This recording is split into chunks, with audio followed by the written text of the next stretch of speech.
Welcome, ladies and gentlemen, to Brownsville Matters.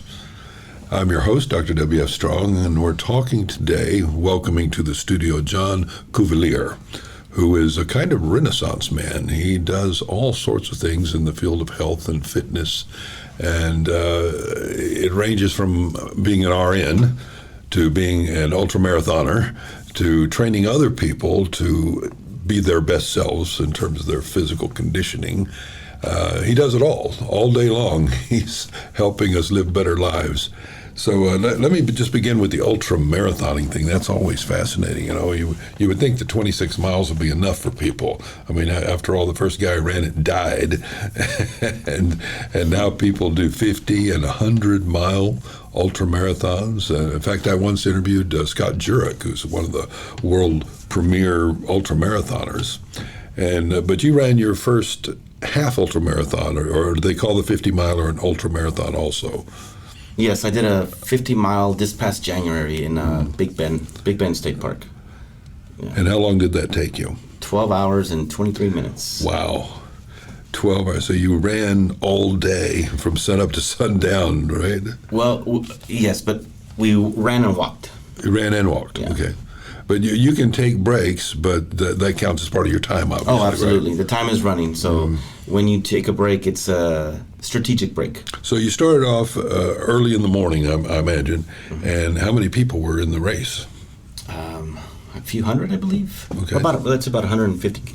And they come from all over? They come from Colorado, all Mexico, over everywhere? States. And what was your ranking there? You're in the top 10%, or do you have an idea of how you finished? No, the goal was to finish. Because 12 hours is pretty fast for that kind of mileage. I went with a friend of mine from Brownsville, and he actually shattered the record at that course. Really? Yes. A local from Brownsville, Texas. And what was his time? Just shy of 8 hours. My goodness. So he is an elite runner. Yeah. I would be just a guy trying to finish. but this is something that you haven't done a lot of. No, that was my first. No. My first over 43 miles. I ran 43 miles for my birthday, so that 50 miles was my first. Okay. And how long have you been running? About 5 years. Oh, so you came to it late, man. A lot of these guys, they've been running since they were 15 or something. Yeah, I blossomed probably just before 40. So how did you make this kind of personal epiphany that you said, I'd love to be a runner? Actually, my wife was running, and I was following her on a bike. That's how it started. And when she signed up for the first race, I couldn't use a bike on the race, so I had to run. And it just so happened that I was good at it. Well, what race did she do? What was the length of it? We did something called a Beach to Bay. It was a 26.2 mile relay marathon. Okay. So 6 people were divided into running this race. And I did 4-point-some miles. It was the first time I'd done that type of distance. And so you loved it? Yeah, it was good. It felt good. A lot of people don't like running because they think it's boring. They say, it's just by yourself, and it's so just kind of dull. Well, with time, now running has become more of a sharing our planet with people. So I take a lot of pictures wherever I travel. I travel to different places, and I run in different parts of the country, and I use photography and videos to share. That's great, because you no doubt see places that a lot of people have never seen, yes. Right?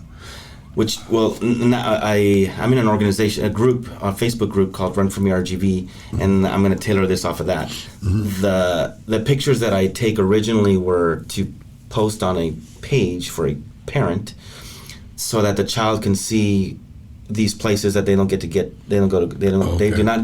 go to, right, because of their disability or because they just are not ever able to go to a place like that. Like a child in a chair will probably never be able to get into the ocean and ocean swim, because it's just impractical.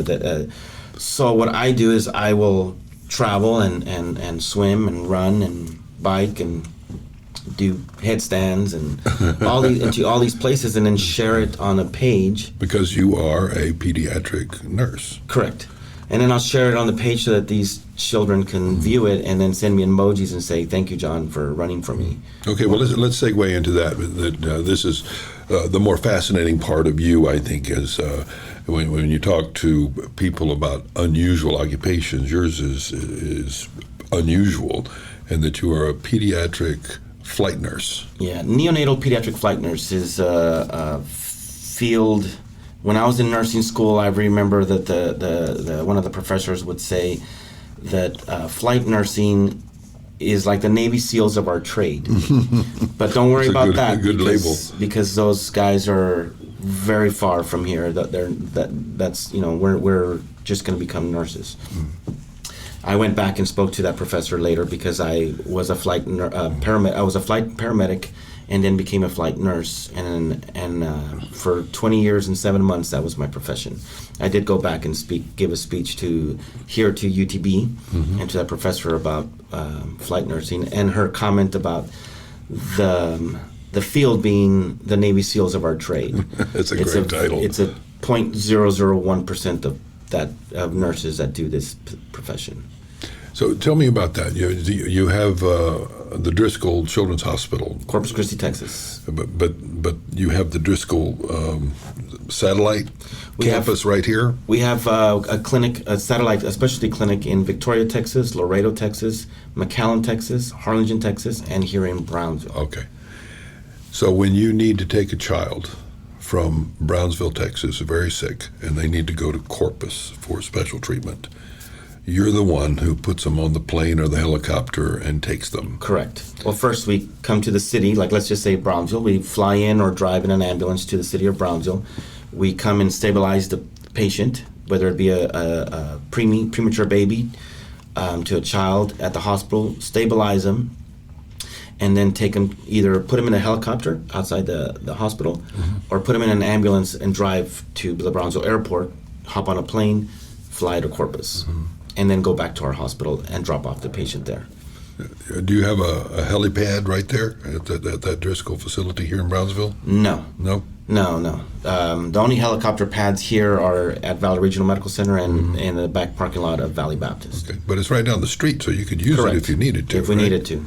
And what is typically the reason that you take a child? Is there any typical reason Absolutely. you take one from here to there, take a child? There are not a lot of subspecialists in our city. Okay. We have a city of over 200,000 people. Right. We do have pediatricians and some specialists, but if you needed surgery for one, an adult surgeon won't necessarily do the surgery because they are not certified to cut on a child.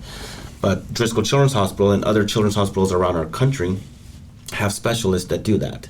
So anybody who needs surgical intervention or last effort of care will be coming to our hospital. So you will sometimes take children who are, 8 ounces, really, really tiny.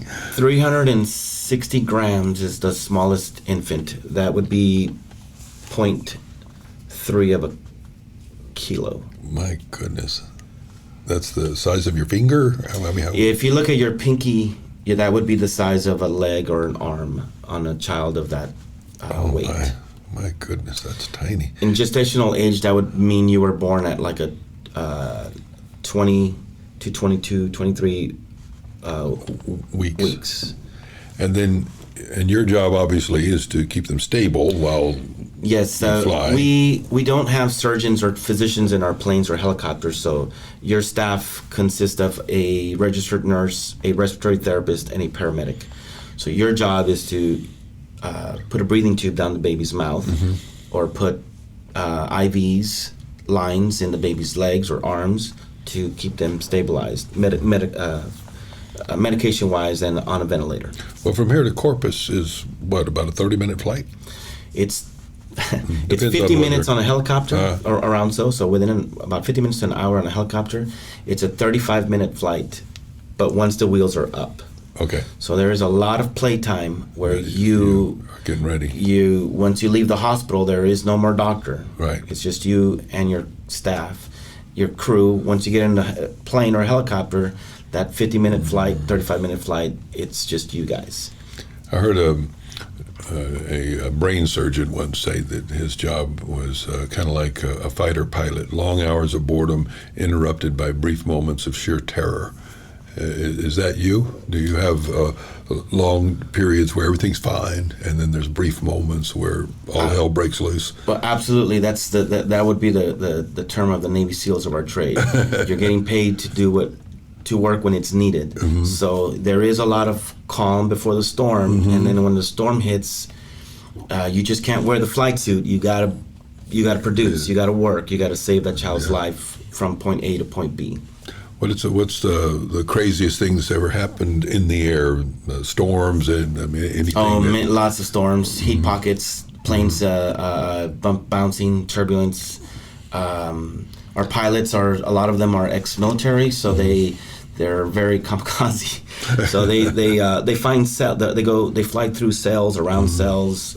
Sometimes we come out to the water a little bit to go around a storm. Right. Sometimes we need to fly very, very west mm-hmm. to go around a storm, or go higher to go above it, go under. I always think it's interesting that they can operate on children so tiny. Yeah. With the precision instruments, it's crazy that they can do that. The docs, the surgeons in our hospital and other hospitals in the United States who do this line of work, it is remarkable. I'm very, very privileged and fortunate to be in that field around them.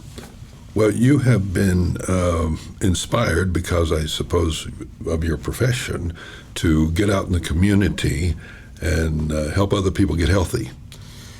Yes. I started doing it on my own, where I would work out in my garage. I would run with groups around our city, But before that, you were a smoker. You told me. I did. So what? How did you self-convert from the unhealthy smoker to? And you blew my mind when you said that you were smoking as you were running. I did. I was crazy. A stubborn young 30-year-old, late 30-year-old. I don't know. I wanted to. I'm in the medical field. I know smoking is not bad. I mean, it's bad for you. Mm-hmm. So eventually, I decided to quit. I was in the North Shore, in Oahu. Mm-hmm. I told myself if I always wanted to jump out of a plane, I'm gonna jump out of a plane, and this will be my last cigarette. Mm. I smoked like a chimney just before putting myself on a plane. So you quit cold turkey? I did. Mm. And how did you manage that? Because lots of people try to quit cold turkey, and they need a crutch. They need nicotine gum. They need something to get them through the stress of quitting. I chose the one day at a time scenario for myself, which I do that now with health. Mm-hmm. When I post on social media, I always put day one, and people always say, "Why do you say day one? I thought it was yesterday." Mm-hmm. And I said, "No, yesterday's already passed. Today I have 24 hours to make new choices." Mm-hmm. So with the smoking, that's what I did. I didn't smoke yesterday, so today it's fresh. I'm going to make a choice not to smoke. And then what I did I started a hobby. I already ran, so I just started doing everything. Mm-hmm. Running, swimming, biking, yoga, paddling, just anything that kept my mind off of smoking. Smoking, yes. I smoked until I was about 40, and I remember, I've told my kids, when they ask you if you had your life to live over again, what would you do differently? I said, well, I certainly wouldn't. I would definitely not smoke. Never pick up a cigarette, because it compromised a lot of my, I haven't seemed to, cross fingers, I haven't seemed to have suffered ill health because of it. Maybe because I was mostly a nocturnal smoker. I didn't smoke in the daytime at all, just in the evenings. But still, it does its damage. Mm-hmm. But whenever it came to quitting, I did kind of like you. I just went to places, like I said, okay, if I'm working out, if I'm at the gym, I can't smoke. So I'll go work out. I'll go after supper and I'll go work out, or I'll run. I also had to give up beer entirely, because beer would lower the resistance. Mm-hmm. And after the third beer, you say, what the hell, let me have a cigarette. So it's the toughest quit of anything that I've ever done, is to give up smoking. It's really hard. Well, a little tailing off the drinking, I would always actually associate smoking with drinking as well. So I can say I'm probably about a 4 to 7 beverage person a year. I can count that. Mm-hmm. That's how many beverages I have in a year, and it's usually a glass of scotch. Yeah. And that's I'm the same. Once I quit the smoking, then the drinking tapered off. They kind of went together somehow, and I stopped that. And I'm like you, maybe 1 or 2 or 3 beers a year, and that's it. And it blows my mind because up until the time I was 40, I was more like a 5 or 6 pack, 5 or 6 a day. And so those are 2 things I would do: less of the drinking and no smoking at all for sure. Because I think that it compromised. Because I was a runner early on, but I couldn't. I wasn't like you. I couldn't run and smoke. And so I chose one over the other, but I admire you because that's a huge change at that age, and then to become an ultra marathoner and all that. That's the other thing is that impressive. I would associate myself a lot with people who ran, people who were working out, people who were talking about food, good food, and so nobody smokes. Yeah. So everybody's talking about health. So then I just fit right in. I'm not smoking, and every day was a challenge for me because I was not a nocturnal smoker. I was not even a social smoker. I was a pack and a half to 2 pack a day smoker. So you would get up and you light a cigarette before you got out of bed. Absolutely. Now I want to wake up and my alarm wakes me up at 4. I want to do a lot of things before 6. Because then I just recently got away from the flight nursing. I am now over the specialty clinics here in Brownsville and in Harlingen. So now I am no longer in that field. I'm a 8 to 5 guy. So I want to utilize my time. I want to show people that there is time. There's 24 hours in a day if you choose to do something. Yes. I'm choosing to live the life of the 4 to 7 a.m. guy and swim, bike, run, just do anything, just to move.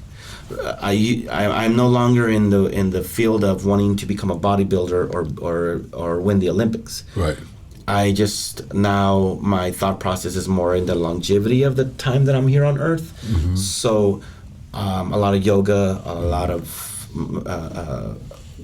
workouts that consist of good posture and form, technique, swimming, cross training, and I've become very consistent with it. That's good. So here, well, you train a lot of people, or at least you inspire them.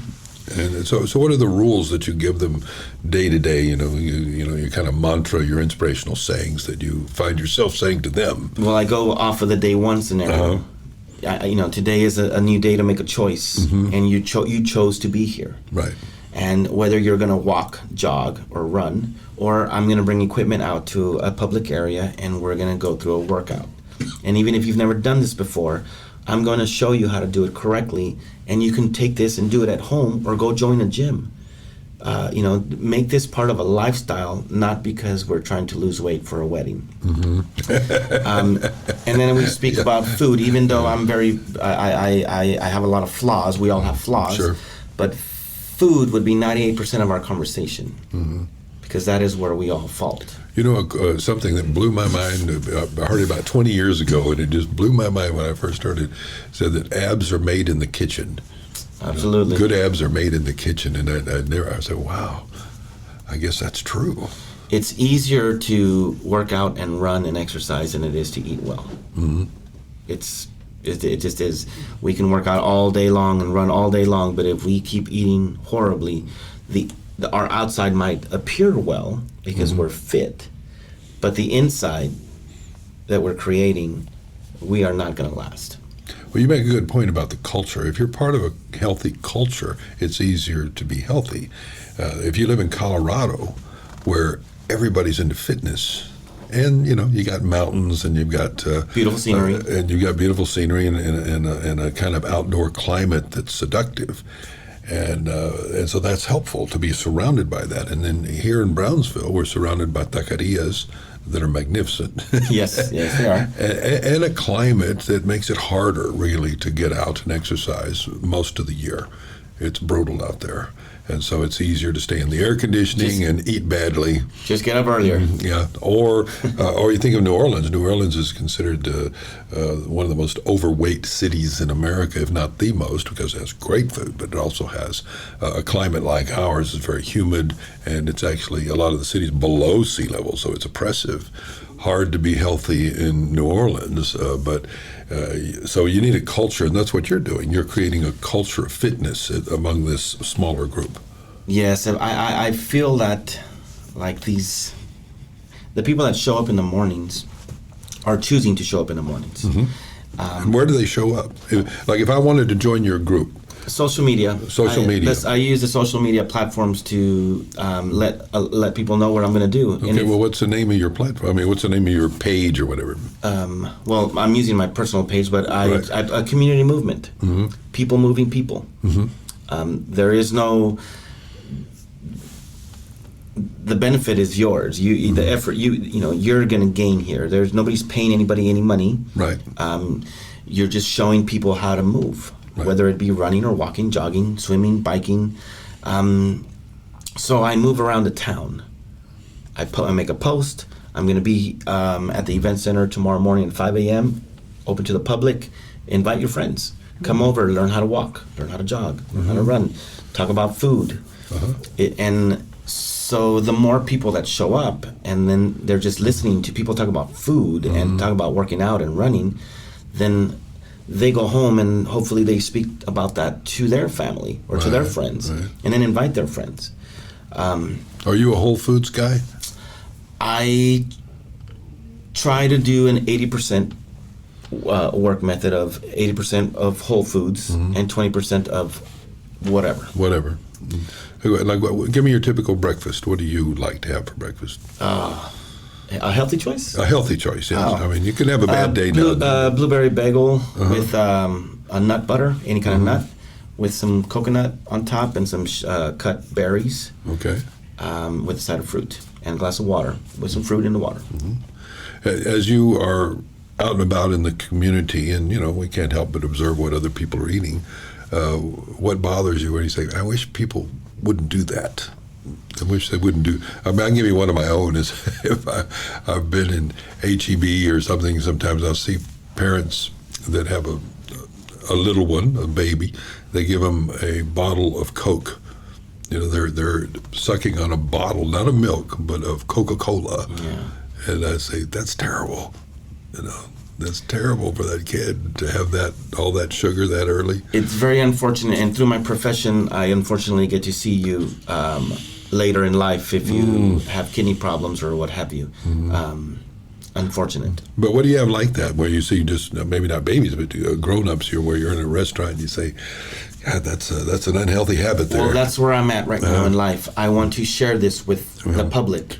Currently, I'm trying to work out a scenario where we go to HEB. I take, let's say, if you would like to, I would take yourself and 4 or 5 other individuals to HEB, and then we're going to go shopping. Oh. So instead of looking at you and saying, man, I wish that guy would eat better, I'm going to invite the public to come to HEB and shop and learn what healthy and what not healthy is, and when it says fat-free or it says sugar-free, is it really healthy just because it says sugar-free? And if we can just disregard the middle section of HEB and just shop around where the vegetables and the fruits whole foods, yeah. And if you're going to have whatever source of protein you're going to have, choose the correct protein. Right. Leaner or so. I've often thought that they should label the aisles sugars, and, complex carbohydrates. I feel that if you were to choose a scoop of fat or a scoop of sugar, I would take the fat over the sugar. Yeah. Oh, yes. We see that from specialists, or we hear that from specialists all the time, that sugar is to the body what it is in the gas tank. It just screws everything up. Yeah. I'm trying to... Particularly processed sugar. I like to... Again, I have... we all have flaws. We all don't follow what we preach sometimes, but I'm trying to throw in an 80% plant-based style of eating and leave yourself with 20% to make the mistakes. I don't recommend being on a diet because I feel like when you get on diets, you get off of diets. So what I preach in the morning, or in the mornings or in the afternoons, is just this is just part of the lifestyle. Mm-hmm. And in the lifestyle, we will make mistakes. We will have a burger with fries, or we'll have fried chicken or wings or whatever. Let that be 20% of your life. Concentrate on 80%, not of your life, I'm sorry, of your day, because I'm working off of a day process. So 80% of the time of the day, I'm trying to eat a more of a plant-based Mediterranean style of food, and then leave myself with 20% of failure. That's a given. I'm going to fail. But if I don't fail, then I go to sleep that night and I have a really good conscience, and I tell myself, like, man, I did great today. And then when I wake up in the morning, I forget about yesterday, and then it's a brand new day. Let's try to make an 80% style. Let's choose 80% style of this type of life, but know that you can fail, and it's okay. It is okay. Yeah. And it's like the working out and running.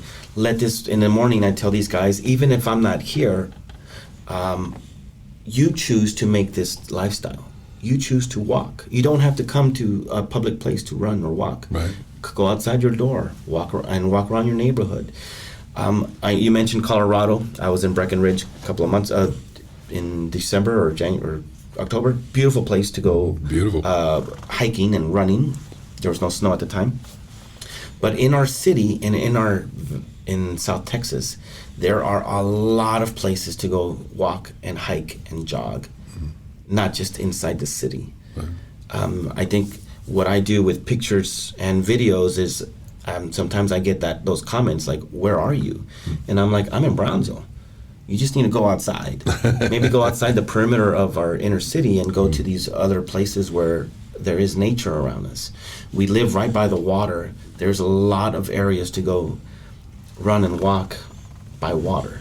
We're very fortunate to be around an island, or by the island, or the Gulf of Mexico. And we have a lot of state parks Yes. in the region, and Birding. you can bike in these parks, protected from cars. So that's an attractive thing. The city of Brownsville has a trail that starts basically halfway between Los Fresnos. So Los Fresnos comes into the battlefield, comes out, and it goes through Paderes a little bit, comes back out, and it'll take you all the way to Riverside, which is by a Miguelan Mall. Right. You just cross through the whole city on a trail, away from cars. And you can take it all the way down to the courthouse, and then it's marked where you can take it to the university. And I know because sometimes I'll park my truck over here near HEB, and I'll take it. And of course, you do have cross streets there. Yes, yeah. You just need to be careful when you cross it, and make sure that the cars are recognizing that it's a red light. Yeah.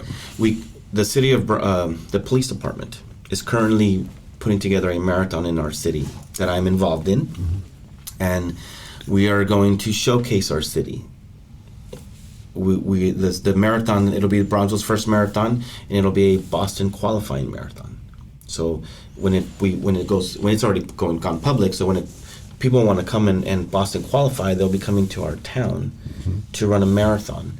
When are you going to do it? December 11th. Oh, good time of year. Great. December 11th. And the temperature will be better, nicer. And what's the route? Do you know yet? Absolutely. I ran the route, actually. Oh, you ran the route? Yes. So iTech, Miguelan Mall, right? Old Miguelan Mall, down to downtown Brownsville, a little bit of downtown Brownsville, crossing over to the university, then to university through Elizabeth Street, through the bridge, down to the university, to the other bridge.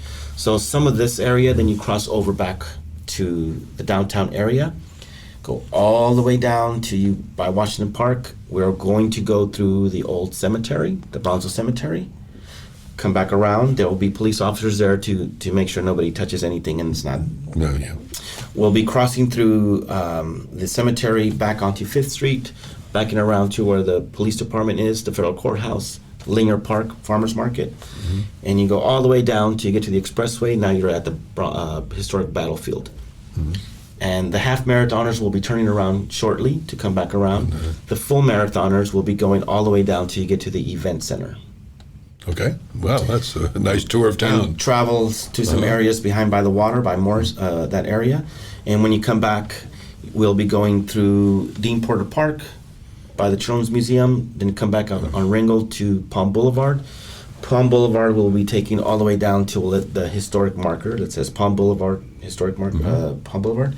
We'll come back around. We'll take Palm Boulevard all the way to the Belton Trail by the Barbecue 1848. Right. Belvedere. Yeah.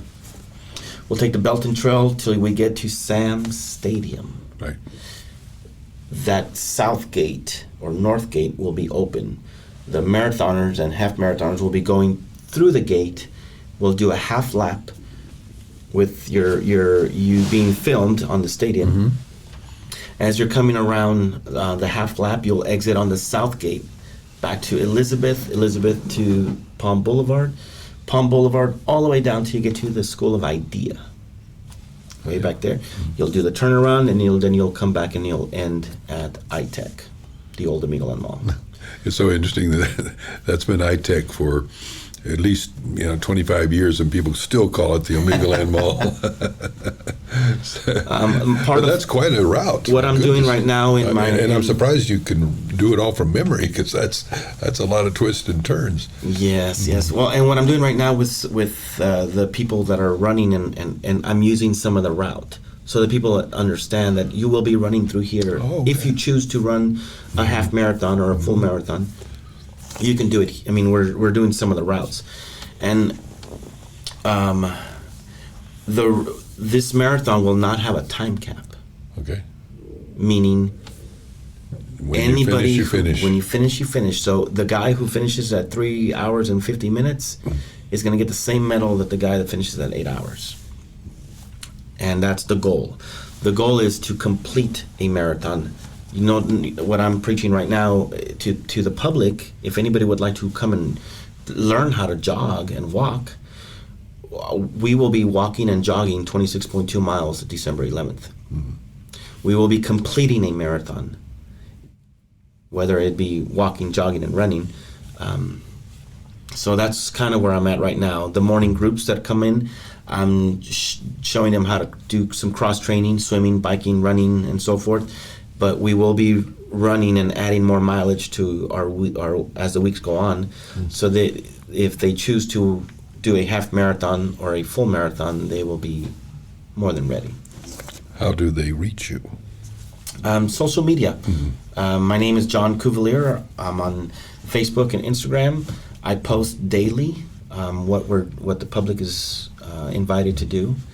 Okay, we'll post that on this interview as a podcast, but we'll put a banner across so people can see it, because your name has an unusual spelling, so people probably can't just find it. What I will say about this marathon, this run, is that we will have entertainment through the whole run. Like clowns on the side? No, like musicians. We were displaying the Majestic down on Elizabeth, so I'm having a saxophonist. Somebody playing the saxophone underneath the Majestic. That's cool. If you're going by Linear Park, there should be a drum line. There should be somebody playing somewhere. So that we have a lot of local talent. You can have the theme from Rocky once in a while, just to give you inspiration. Yeah, so DJs throughout, musicians throughout, local artists, people doing yoga, a karate dojo at a corner, swinging their nunchucks and their swords as you're running by. My goal, and I'm in charge of the entertainment, so my goal is to have at least 30 musicians, whether they be solos or in a band, come show their talent throughout the route. Oh, I had an idea once that we should have an Iron Man here, and because you could, here's my idea, is that you could swim across the bay, We're doing that. Half of it. Doing that shortly. And then you could run to Brownsville and then bicycle to like Harlingen, something kind of a mixture of those ideas. Well, I'm going to throw a few in there because we're doing some of that. Okay. Last November, we did something called a jetty to jetty session. We went to Port Mansfield, stayed the night. In the morning, I touched one rock, and 8 hours and 48 minutes later, I was touching the rocks at Isla Blanca. Oh my God! So it was a journey from one rock to another rock. I was turning 45. I mean, was this an official thing, or this is just you? It was just me making it up. But through social media, now people want to make it an event. But did you bicycle? No, we ran. You ran? I ran on the beach from Port Mansfield, Texas, the jetties, and I filmed it. So I posted a video. There's a video, and there's pictures from one jetty, and you ended up. So you ran the beach. Correct. Wow. It was 35.8 miles. And that's even harder. Yes. Because you're running on sand. Yes. I had about 4 vehicles following. I had people walking and running with me. Did you run next to the water? Yes. Where it's a little harder? Yes. Yes. Yes. I can't imagine if you ran. It'd be like a Marine boot camp. A lot of walking. No. And I had a trailer with food, snacks, drinks, So sandwiches. It came along. Oh, yeah. What a great idea. When I turned 43, because you mentioned from Brownsville to PI, when I turned 43 years old, I ran from Brownsville to Port Isabel, 9 miles in Port Isabel, and then the 17 miles back to Brownsville. It was 43 miles. You remind me of there was one of the great fitness gurus that was alone in this world back in the 60s. Jack LaLanne was his name. And he was one of the first guys on TV teaching people to jumping jacks and all that in the morning. But he was a household name because he was the first one that was kind of a personal trainer for the nation, right? But every birthday, he would do something incredible, and he would do something like he would swim pulling 10 rowboats across 2 miles of ocean or something. And I think he died around 80 or something, but even in his 70s, he was still doing this stuff, rock to rock, that kind of thing. So, well, for my 46th birthday, that is the bay swim. That's the bay swim. What you just mentioned.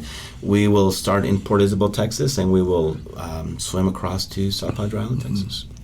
You can walk some of that. Well, the area that we are choosing is only about 1,700 yards, a little over a mile. Okay. And yes, it's very shallow. It's on the right side of Port Isabel, with boats kind of chaperoning us as we cross for safety reasons. I was really shocked when I found out that back in the late 1800s they would herd cattle across there. Cattle would swim across the bay to the island because they raised cattle on the island. And which also surprised me, but because where do you get the water, the fresh water? But they had a way of doing that, so it was very interesting that they could swim. They could herd cattle across the bay. Very interesting. Well, John, it's been a delight to meet you. You're an inspiration. Same here. And I hope that people will call and follow you. And I think that marathon is just an incredible idea to not only inspire people to greater fitness in the community, but also to showcase the community, not just for the people here, but for people elsewhere. And I also agree with you, there's a lot of hidden secrets in Brownsville that people who lived here all their lives aren't even aware of. Just the university. A lot of people say to me, God, I hadn't been over by the university in 10 years. I had no idea that it was such a beautiful place. It is. It's a great place to run and many, many things. So anyway, thank you so much for coming in. I enjoyed meeting you. You're very welcome. Thank you guys for the invite.